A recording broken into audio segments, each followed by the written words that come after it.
chaotic the world would be if every whim or fancy we ever had suddenly materialized, you will begin to set the process in action.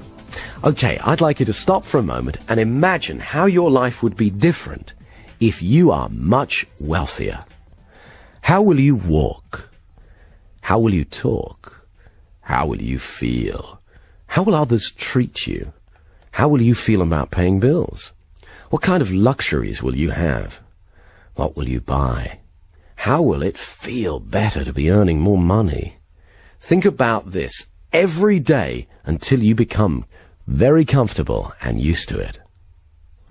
Right, next, here are the 20 best ideas that I can give you on how to start increasing your wealth today. Any one of these will make a difference. As you start using more and more of them, you'll move even faster towards a wealthier life, towards the millionaire's mind. Number 1, save first, then spend what you can truly afford. Now, I know this sounds obvious, but poor people do the opposite. They spend what they earn. Often, they spend more than that and wind up affirming their poverty. You have to have a plan and stick to it. Come up with a plan to clear any outstanding debts and take steps towards reducing your debt month by month. As soon as possible, stop keeping your head above water and start laying the foundations of wealth. Some people find it helpful to write down everything they spend money on.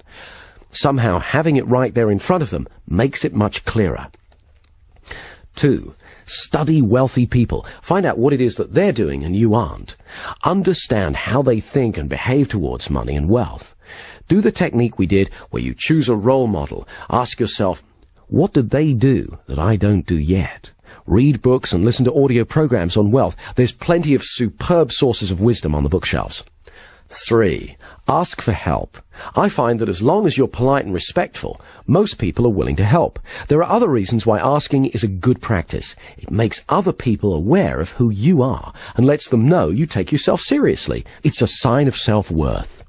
It also gives others the pleasure of helping you. Not everyone will offer to help because they don't want to impose. So ask and give them the opportunity and the pleasure of helping. It's good for their self-worth as well. As Charles Givens, the author of Wealth Without Risk, says, if you want to learn about money, learn from somebody who has a lot of it. Many of the most successful people I know have said that they wish more people would have the courage to ask them for advice. 4, do regular visualizations.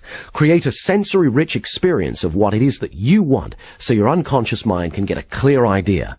Also, walk around for an hour each day, imagining you have everything you want. Walk into a restaurant as though you are a multimillionaire or a famous rock star or whatever it is that turns you on. Do it like a method actor would, totally get into the part, because it conditions your mind to get used to success, and it's a lot of fun.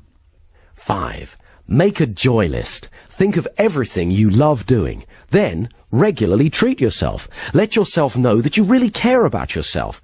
How do you expect other people to treat you if you don't occasionally treat yourself? 6, continually stretch yourself. Dare to dream and think big. Push the limits. I don't mean take unnecessary risks, but most achievement involves some leaps of faith. You can either choose a life of getting by and surviving, or you can push the boundaries. That's how human beings grow, by stretching. As the saying goes, if you keep doing what you've always done, you'll just get more of what you've already got.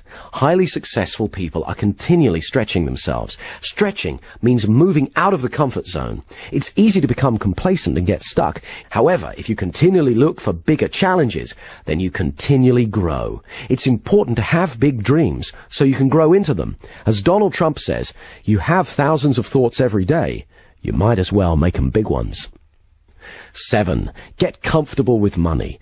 Carry an appropriate amount of money. Get used to having it on you. Get comfortable with it. This sends an important message to yourself. One technique I used was to practice writing out checks and paying in slips for millions of dollars until I felt comfortable doing it. Obviously, don't leave them lying around. Doing that process meant that I was able to feel comfortable paying out large sums of money and to paying in large sums of money. So I conditioned myself to become a wealthier person. Far too many people are scared by large sums of money.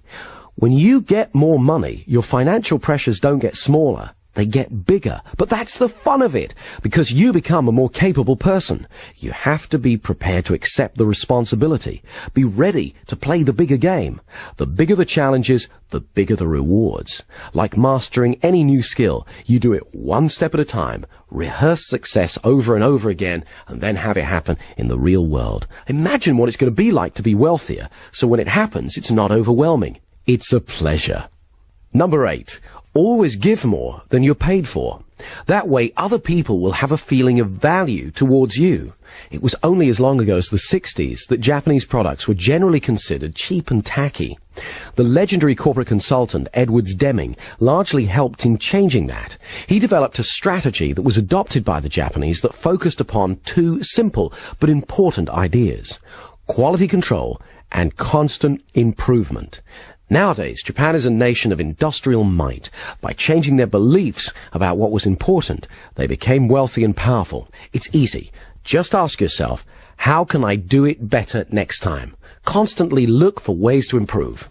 Number 9, an attitude of gratitude. Now, I know it sounds like a cliche, but it really works. An attitude of gratitude is the exact opposite of a poverty consciousness.